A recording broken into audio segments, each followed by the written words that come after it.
ones and start up.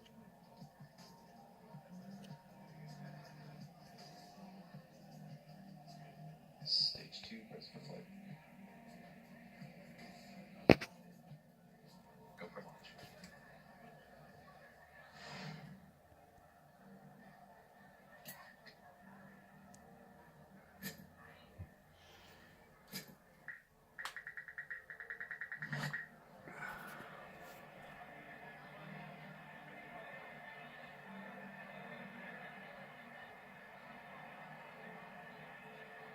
Stage 1's at startup pressures. Minus 15 seconds.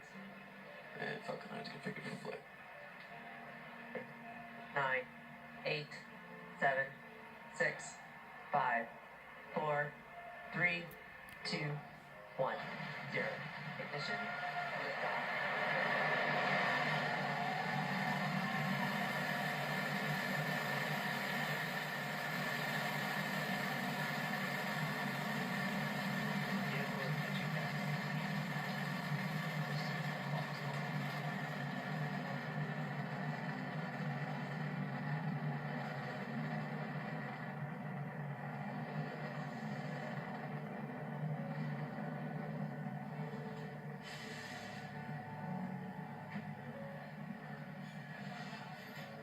Seconds into flight, we've had a great liftoff from Space Launch Complex 40. Falcon 9 powered under the thrust of 1.7 million pounds. We're coming up on throttle bucket, and we're preparing for maximum dynamic pressure. Propulsion reports that we are on target, throttle down, getting ready to pass through max Q. Vehicle is supersonic and experiencing maximum dynamic pressure. We're passing through the range where aerodynamic loads are greatest on Dragon Falcon 9. The Merlin engines are now throttling back up. Propulsion reports the first stage systems are nominal. Great views from the cameras here. The blue skies, a nice daylight launch, showing Falcon 9 with Dragon headed downrange.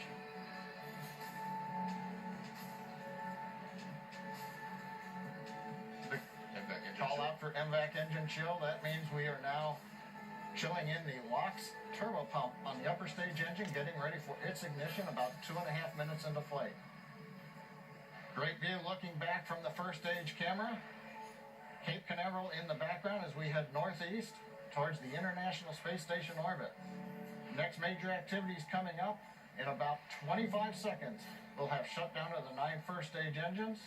We'll get stage separation and ignition of the second stage to propel Falcon 9 and Dragon into Earth orbit. We also hope to see on the left side the first stage flip around and light 3 engines and to begin the path of coming back to landing zone 1 at Cape Canaveral.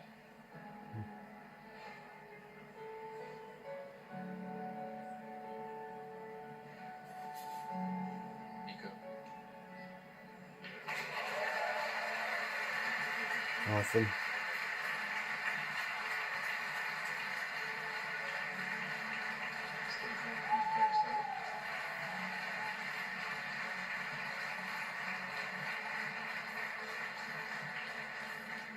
Successful stage separation, ignition of the upper stage engine. We've also seen the first stage has done its flip maneuver and the boost back burn has begun. We have lit 3 engines on the first stage. That's reducing the forward velocity and will be bringing it back towards Cape Canaveral. Shutdown of the boost back burn is coming up in about 10 seconds.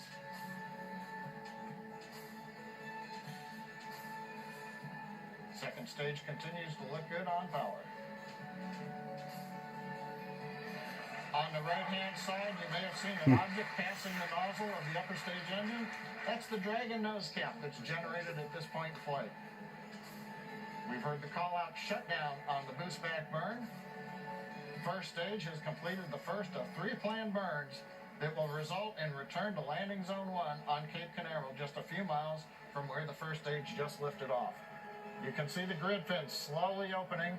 The large titanium fins, we allow them to open slowly. Given the mass of the fins, we don't want them to open too rapidly. Second stage continues to look good. First stage good. T plus 4 minutes into flight. All systems are go. As you just heard from John, we had a beautiful, clear liftoff of the Falcon 9 from Cape Canaveral. And right now, there's two things happening simultaneously. On the left-hand side of your screen, you can see a camera that's on the top of that Falcon 9 first stage, currently pointed down the length of the first stage. You can see the titanium grid fins, and that will be executing its re-entry burn at about T plus 6 minutes and 30 seconds. And then on the right-hand side of your screen, you can see the engine nozzle of that Merlin vacuum engine on the second stage. That is currently accelerating the Dragon spacecraft to match orbit with the International Space Station for its eventual berthing maneuvers. It's an interesting semantic point that the process of connecting the Dragon to the space station is called berthing with an E. And that's because it is brought to the space station by the Canadarm2, while docking actually refers specifically to two spacecraft that can connect without any external assistance. This stems from old shipping days in which ships would come into the harbor and dock themselves under their own power, while larger ships, which aren't able to easily navigate in harbors, are met by tugboats and then berthed. So, for the space station, the robotic Canadarm2 is like a tugboat for the Dragon spacecraft. That Dragon spacecraft will make its way to orbit after it separates from the top of the second stage, coming up later in the mission. But right now, we are focused on both that second stage still accelerating and the first stage coming back down for a landing.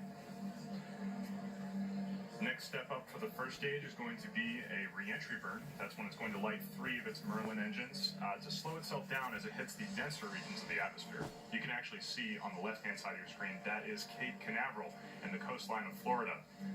You can see that first stage is oriented towards Cape Canaveral and currently about to decelerate. That re-entry burn will be happening in 30 seconds. In addition to those re-entry burns, you actually saw some what looked like frozen condensation floating off the side of the first stage. In addition to those burns, the first stage also uses those titanium grid fins to control itself and cold gas thrusters, which are those bursts of air you can see periodically issuing from that first stage. Let's watch the re-entry burn happen in about 5 seconds. Hmm.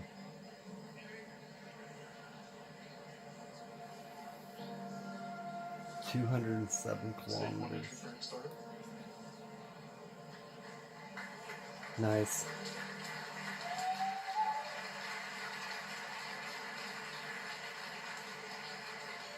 You can see all three of the 9 of those Merlin engines light up right now, executing that re-entry burn and slowing that first stage down. Stage 1 entry burn shutdown. And we just heard the call out for an entry burn shutdown.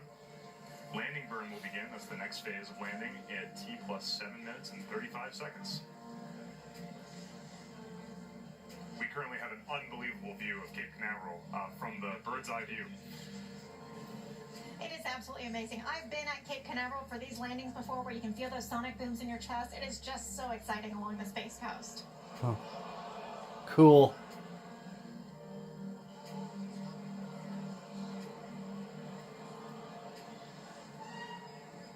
Stage 1 transonic.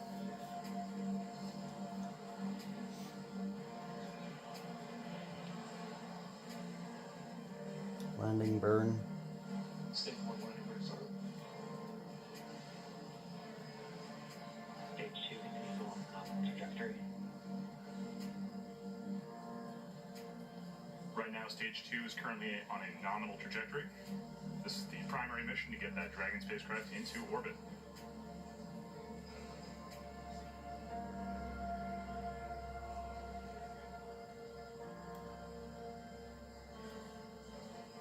Right now, you can see that second stage engine is performing nominally with the Merlin vacuum engine glowing red hot.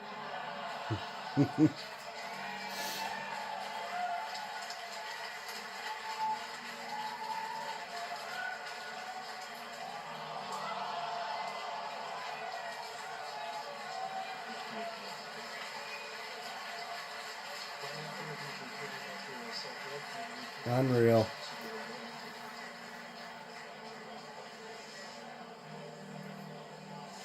You may have heard the SpaceX team cheering in the background. It appears that the stage 1 of the Falcon 9 has made a water landing off the coast of Cape Canaveral.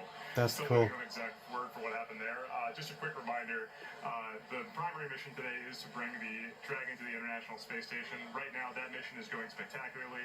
All telemetry from stage 2 looks nominal, and it looks like we are approaching a good orbit. Waiting for confirmation on that soon. Wow. Now, the Dragon spacecraft is set to arrive at the International Space Station in just a few days, where our astronauts will be conducting that groundbreaking research that it is carrying out. And right now, we did have confirmation of a good orbit from that second stage with the Dragon. Right now, the next phase of the mission is going to be Dragon separation from the top of the second stage. We'll be able to see, you can actually see on your right-hand side of your screen, that's a view inside the trunk, the unpressurized cargo section of the Dragon. And I believe you can actually see some of the science experiments that are in the trunk right there. It's an exciting capability for the Dragon trunk to be able to store unpressurized cargo and take that up to the International Space Station. It's a very unique capability. And there it is. Wow. Successful separation of that Dragon spacecraft from the top of the second stage. The trunk is open to the bottom. That's an unpressurized spacecraft, and I believe those are the two science experiments we're currently going to be mounted on the outside of the International Space Station. But yeah, so the next Dragon still has a long way to go. The next phase of its mission is going to be extending the solar arrays. So you can actually see on your screen there's two kind of bumps on the side of that trunk. Those are the folded up solar arrays. And in, I believe at 12 minutes and 30 seconds, those solar arrays are going to extend and unfurl so that the Dragon can start harvesting solar power and make its way the rest of the way to the International Space Station. Now, as you mentioned earlier, we've got some cargo inside the trunk of that spacecraft, which you could see as it was pulling away. We have two different experiments. The first one is the JEDI spacecraft, and that's JEDI with a G. It stands for the Global Ecosystem Dynamics Investigation. The JEDI spacecraft will actually measure and create 3D maps of Earth's tropical and temperate forests. These measurements will help scientists determine how much carbon is stored in the world's forests. Also inside Dragon's trunk is the Robotic Refueling Mission 3, known as RRM-3. The investigation will demonstrate technologies to store and transfer liquid methane, a type of cryogenic liquid, in space for the first time. That will help NASA develop capabilities to service and refuel spacecraft in orbit set for long-duration space flights. And obviously, we here at SpaceX have an interest in long-term duration space flights for our eventual plans to send humans to Mars. So all of this research helps us, and we're excited to help NASA bringing that research up to the International Space Station.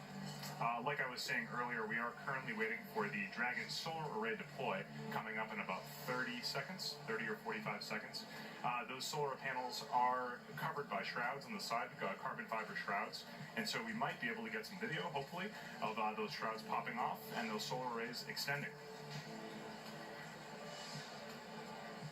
Shortly after the solar array deploy, we won't see this, but the next step for Dragon is to open its GNC bay door. That stands for Guidance, Navigation, and Control Door. It's sort of like Dragon opening its eyes, exposing its sensors to space so it can find and lock onto the station and make its way the rest of the way towards the ISS's orbit. And as you can see right there, that is a confirmation of Dragon's solar panels deploying from the side of that trunk. This is excellent news. It means that Dragon is now able to power itself all the way the rest of the way to the space station. Dragon is now on its way to the space station. When Dragon arrives in just a couple of days, the spacecraft and the space station will establish a direct communications link, and then Dragon will slowly approach, pausing at several checkpoints to ensure that everything is still going as expected. Eventually, as Dragon approaches closer and closer, the European Space Agency astronaut Alexander Gerst will reach out and capture the Dragon.